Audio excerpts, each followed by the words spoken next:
This here between my two hands is the manual for every single Muslim on the face of the earth. Every single Muslim believes in what I am holding between my two hands. They may indirectly or directly believe in it. Meaning we may have a minority of Muslims that say, well, we don't believe in all of this, but they believe in books that depend on sources from these four books. Firstly, we have the Holy Quran. The Holy Quran is the holy book for all of the Muslims around the world, regardless of denomination, sect or group. All Muslims believe in the Holy Quran.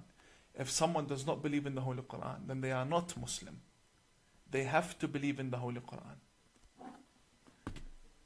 We will not be interpreting the Holy Quran, but that will be a separate program. I have here 4 volumes of Sahih al-Bukhari. Today, I want you to know what exactly lies within the books that are considered sacred right after the Holy Quran. In every mosque, or in the majority of mosques and the majority of Muslim libraries and schools, the Holy Quran is placed right next to Sahih al-Bukhari.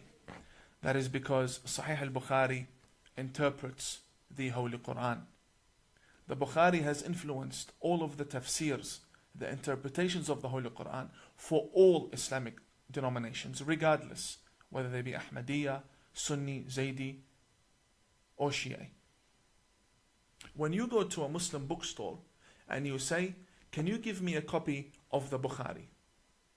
You would expect to get this, but instead they will give you this.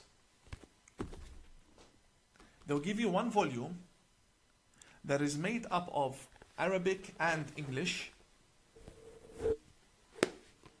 They have cherry-picked and selected for you and translated for you what they want you to read from Sahih al-Bukhari. They do not want you to read everything within Sahih al-Bukhari. As you can see, they have titled it Sahih al-Bukhari, the early years of Islam. And they explain and translate. But this is not al-Bukhari. This is a small compilation from what they want you to know about Bukhari. This is the real Bukhari. Now obviously, with 4 volumes between my hands, I'm not going to be able to analyze each and every volume within this episode. But we are going to skim through these 4 volumes. The Muslims say that Prophet Muhammad is the best role model. They say that Prophet Muhammad is the best human being and that we should all follow him. I as a Muslim believe that. So let's find out, what really is Muhammad like according to the Bukhari? I'll start with volume 1. So before they start saying this is a fake cover and the inside is not the real Bukhari, I'll have to show you up close that this is the Bukhari. This is Sahih al-Bukhari, and this here is volume 1. And I will show you the license of the publication. Just for the record, you can pause the video later on. This was printed in Beirut, Lebanon, and it was printed by the publisher Dar al-Kutub al-Almiya. It was printed in 2014, and it is titled Sahih al-Bukhari, the correct and authentic traditions of al-Bukhari, and it contains prophetic hadith. This is volume 1. We don't need to go too deep into the book. First volume, and let's look at the first 100 pages within the book. Page 45 of this very book, volume 1, and segment 5, it is called Bab al-Takhfifi fi al-Wudu'.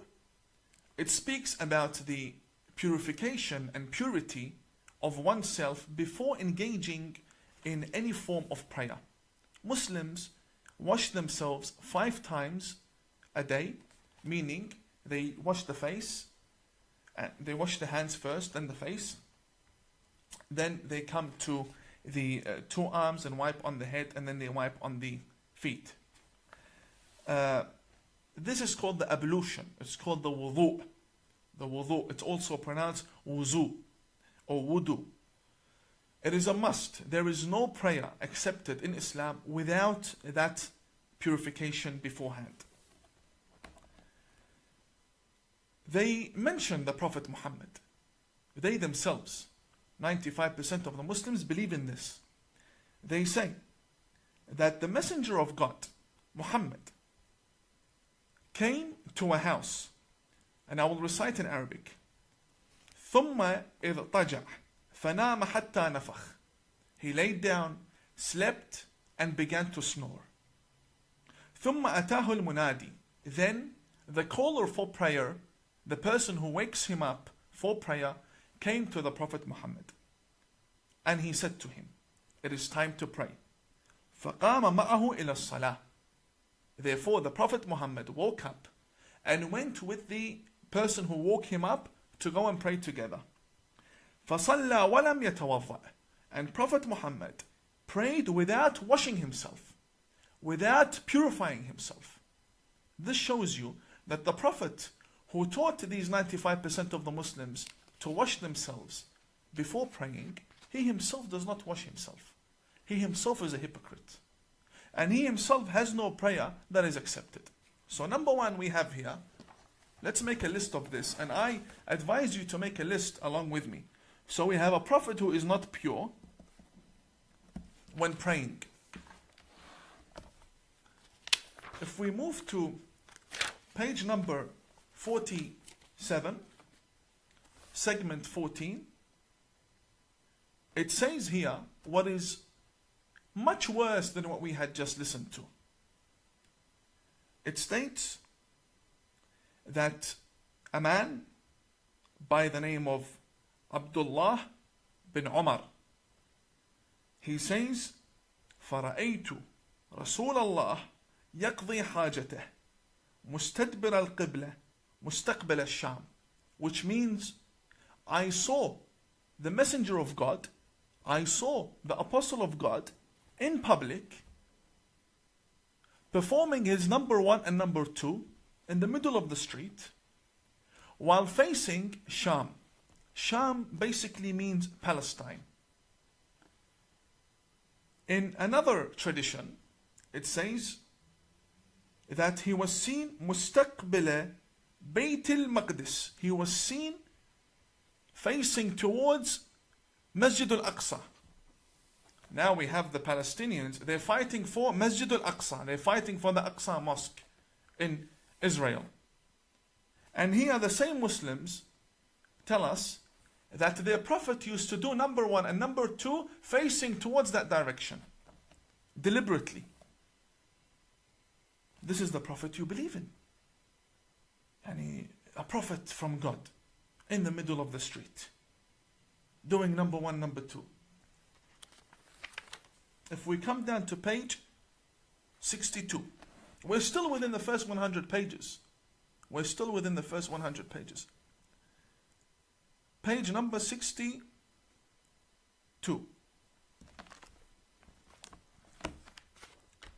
It states, أتى النبي, the Prophet came, فبال قائما, ثم دعا بماء, فجئته بماء فتوضأ.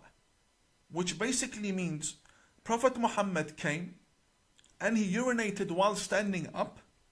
He wanted water, we got him water. Then he performed ablution, he performed the wudu in order to pray. The problem is in Australian media, the radical preachers in Sydney tell me and you that if you stand when you urinate, you are doing an act that is like the act of animals. That's what they say. They say only animals stand and urinate. And here the very Prophet stands and urinates. I will show you. I'm not here making things up here. All highlighted in yellow for you. I'll bring it up to the camera. that the Prophet, peace be upon him and his family, urinated when standing. Which means he's a hypocrite. And he has no ethics, according to the Bukhari. So now we have a Prophet who urinates when standing like an animal. Like an animal. And we have number 1 and number 2 in public. This is the book that forms Sharia law. Let's read what's in this book. Come to page 72 of volume 1 of Sahih al-Bukhari. This one here is worse. Yani, as you go deeper into the book, the worse it gets for you. It states here, كان النبي يدور على نسائه في الساعة الواحدة من الليل والنهار وهن 11. قال قلت لأنس أو كان يطيقه؟ قال كنا نتحدث أنه أعطي قوة 30. What does this mean? It means that the Prophet Muhammad used to visit all of his wives, and they were 11, and he would engage with them all in sexual intimacy. And he would do that during the day and during the night. And all 11 of them. And he wouldn't wash himself. He would not wash himself between each wife. So the person who narrated this report, he said, is this true? That Prophet Muhammad has the ability to satisfy 11 women? Here it says, he was given the power of 30 men. This is the issue. When we say ISIS came from Sunni Islam, and they are doing what they are doing in Iraq, everything is focused about the sexual desires that they have. Blow yourself up to get 72 virgins. This is your Prophet, running around during the day and the night. He has nothing better to do. God sent him to engage in intimacy. He had nothing better to do, according to your most important source. Now this, and we're still on page 72. We're still on page 72, over here, page 72. We haven't even reached page 100. And it just gets worse. This is volume 1. Volume 1 from Sahih al-Bukhari. And this is why our youth focus on the 72 virgins. Because if their Prophet is running around after women 24/7, in the day and in the night, في الليل والنهار, it's written in the book, during the day and during the night, then we cannot blame the radicals for wanting 72 virgins. This here is volume 2 from Sahih al-Bukhari, the most sacred book after the Holy Quran. And this here is the chapter of jihad, so nobody says we're making things up. Chapter of jihad. We will open the chapter of jihad, segment number 7 in chapter 6 of volume 2, page number 223, as I have highlighted for you. I don't know how clear that is. I can provide you with scans if you like. The name of the chapter says it all.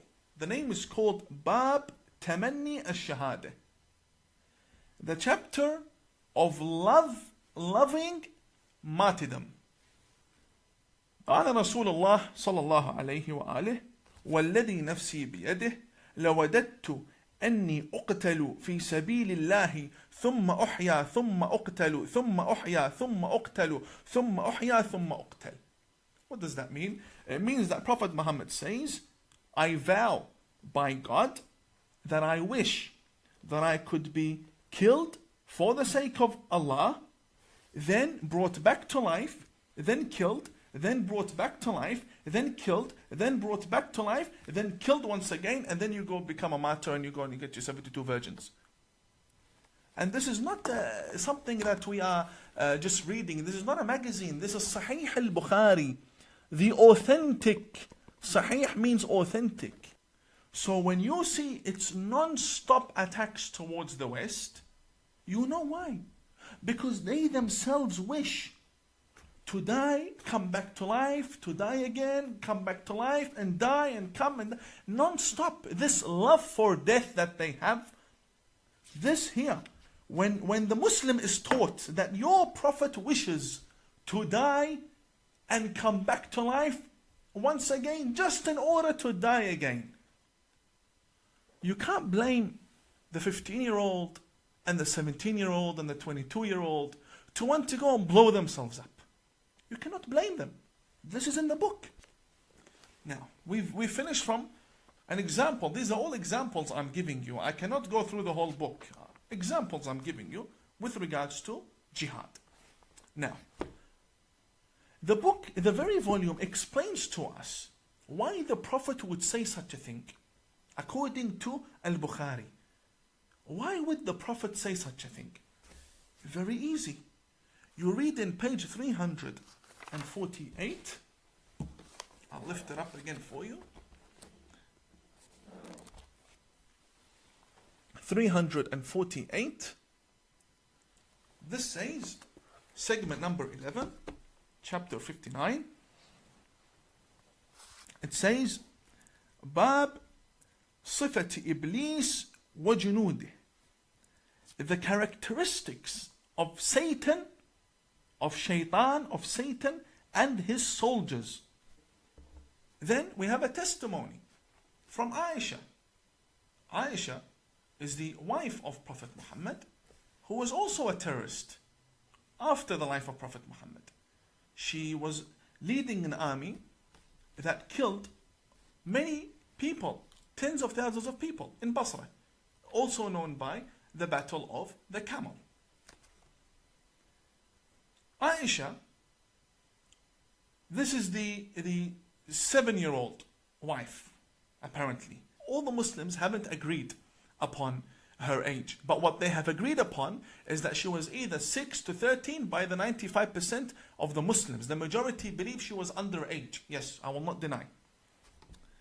Here, the very lady, Aisha, says, and Aisha, hadith number 3268. She says, سحر النبي حتى كان يخيل إليه أنه يفعل الشيء وما يفعله. It means that the Prophet Muhammad was possessed. He was possessed. He was a crazy, delusional man. To the extent, حتى, she says, حتى كان يخيل إليه, to the point that he would start imagining things. And he would consider that he has done things when he didn't do anything. So when you find the Prophet saying, I want to die and come back and die and come back, it's because they believe he's a delusional man. They believe he's a psychopath. They believe he's being possessed, which is even worse. How can an apostle of God be possessed by jinns? This is what they believe. Page 348. We're not making this up. Let's come to page 377. It states that the Prophet in 3372, Prophet Muhammad used to doubt in previous prophets, which clearly contradicts the Holy Quran. The Quran says, مَا نُفَرِّقُ بَيْنَ أَحَدٍ مِّن رُسُلِهِ. We do not differentiate between any of God's messengers.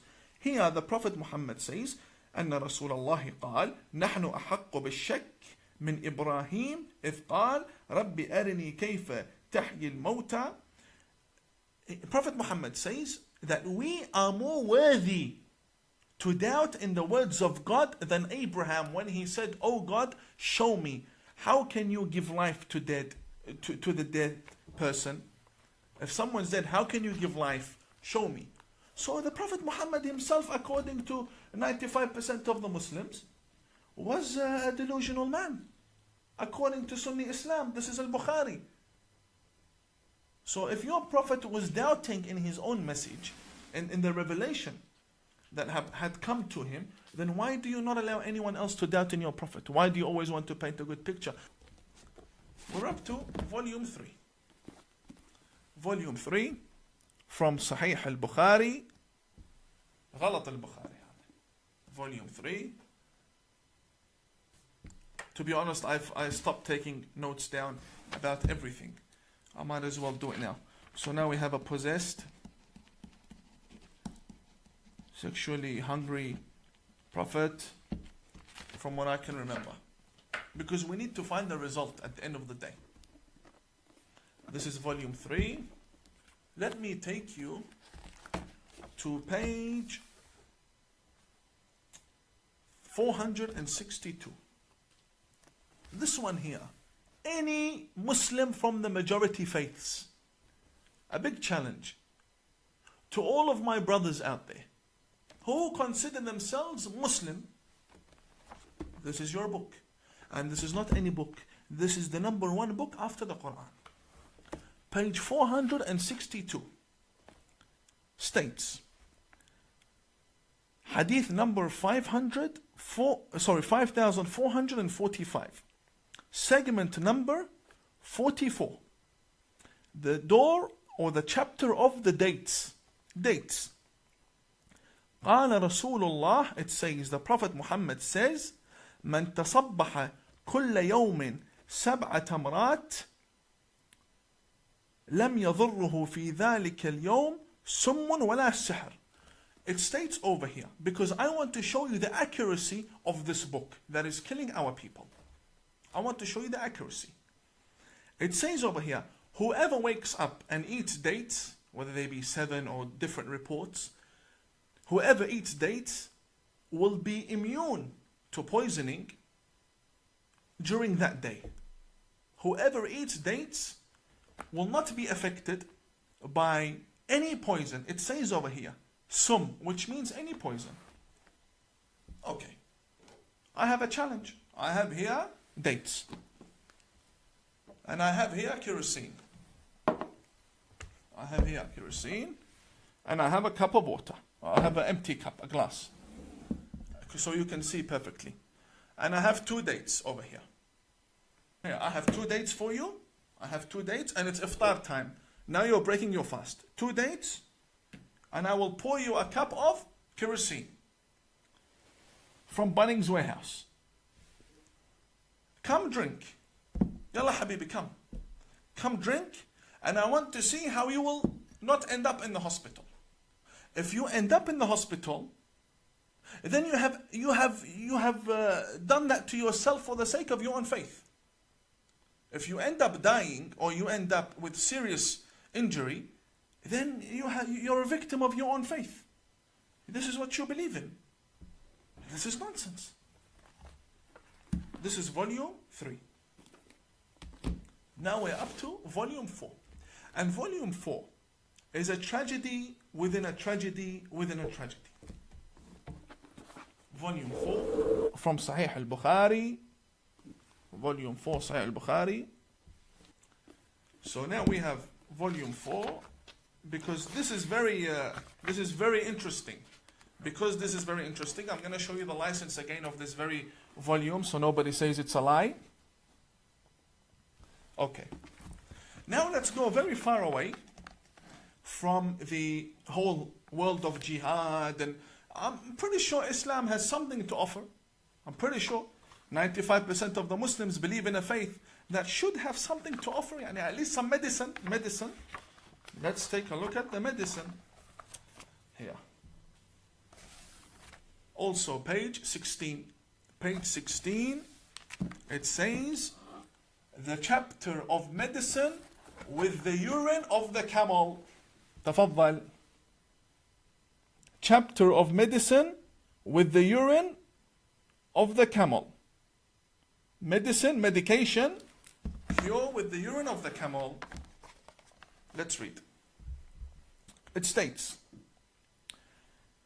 a group of people came and visited the Prophet in Medina, where the Prophet had his religion established. And they became sick. What do they do when you become sick and you have the Prophet? He's the best doctor. So they went to the doctor. The best doctor according to all of the Muslims. The best doctor, the Prophet Muhammad. What does the best doctor say? To the sick people, that came to him. And what did he do when they took his prescription and ran with it? What did he do to them? فأمرهم النبي, they were sick. فأمرهم النبي, he ordered them أن يلحقوا براعيه, that they go after the owner of the camel. يعني الإبل, it states here, يعني الإبل, which means the camel. فيشربوا من ألبانها وأبوالها, to drink from its milk and urine. فلحقوا براعيه فشربوا من ألبانها وأبوالها. Not only did they listen and ignore, no, they actually chased the man who had the camel, and they stopped the camel, and they drank from the camel's urine, and they drank from the camel's milk. حتى صلحت أبدانهم. حتى صلحت أبدانهم. Until their bodies became strong again, and now they have the ability to go back to where they once came on foot, and they're strong, and everything is well. They're no longer sick because of the cure in the camel's urine. So what did they do now that they are strong? فَقَتَلُوا الرَّاعِي وَسَاقُوا الْإِبِلِ. After they drank from the camel's urine, they killed the owner of the camel, and they stole the camel. Now, until now, we have a tragedy. What is coming up, it's something I cannot call a tragedy. Watch. The Prophet orders them to go and drink urine from the camel. They go, they drink the urine and the milk, and then they kill the owner, they steal the camel, and they come back. Listen to this. فَبَلَغَ النَّبِي, the Prophet heard. Prophet Muhammad heard. فَبَعَثَ فِي طَلَبِهِمْ فَجِيءَ بِهِمْ. So he said to his companions, go bring these two people who did this to the owner of the camel. So they brought them. What did Prophet Muhammad do? فَقَطَعَ أَيْدِيَهُمْ وَأَرْجُلَهُمْ. The Prophet here chopped their hands and their legs. Why? Because they stole a camel. It states, فَقَطَعَ أَيْدِيَهُمْ وَأَرْجُلَهُمْ وَسَمَّرَ أَعْيُنَهُمْ. And he brought two nails, the nails that you would use for the wall, and he poked their eyes with it.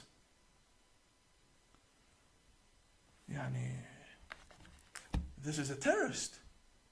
What kind of a doctor is this to begin with? You have someone who's sick, comes to you, you refer them to go drink camel urine, and then when they steal the camel and they kill the owner, you chop their hands and their legs, and then you poke their eyes with nails. This is your Prophet. This is your Prophet. I did not make these books. This is your religion. Here, can you please explain? We just went through 4 volumes, because what I did now, I translated what is in the book. That's all I did. I did not add anything from myself. I translated what's in the book. Can you please explain if I, as an imam, have taken it out of context? You please explain to me. How can 4 volumes be taken out of context? How can go drink the urine of the camel be taken out of context? How? But you don't find any of this in this English version that they give you as a gift on the streets of London and in Sydney, because they do not want you to know what's in the book. Therefore, this is the very book that teaches us jihad, and this is the very book that teaches the Muslims how to love their Prophet. We saw their Prophet, and we saw the jihad, and we saw exactly what Bukhari teaches. The chapter of jihad was more than enough. All we had to read was 1 line. The chapter of jihad makes over 100 pages. I only read for you 1 line. Can you please respond to me about exactly what's written in these books, and why is it not written in the English version for the people to read? Muslims go around the world rioting, killing people, because they believe that their Prophet Muhammad has been insulted. The Prophet Muhammad that the majority of the people speak about and fight for and defend is not the Muhammad they believe in as an ideology. There's a big difference between the Prophet Muhammad in the actual sacred scriptures and the Prophet Muhammad that is portrayed as a prophet to the West by 95% of the Muslims. This is the Prophet Muhammad that we were taught. I didn't bring this from Jupiter. This is the book for the greatest scholar in Islam after the Quran, according to 95% of the Muslims. I didn't make this up. It's in the Bukhari. I'm more than happy to bring this on any platform and we'll debate about it. This is very sad. Very sad. Prophet Muhammad, who you love and you go around killing people for. This is your hypocrisy. This is what you believe about your Prophet. And you're proud to be following such a Prophet? May God bless you all. Thank you very much for your time, and I will see you in my next live stream. God bless you all, and have a good night.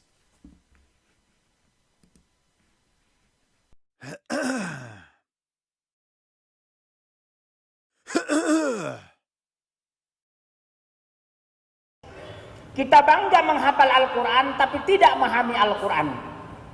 Senang mengulang berbahasa Arab tapi tidak mengerti bahasa Arab. Suka membaca Al-Quran tapi tidak memahami maknanya. Akhirnya apa? Menjadi keledai di Indonesia.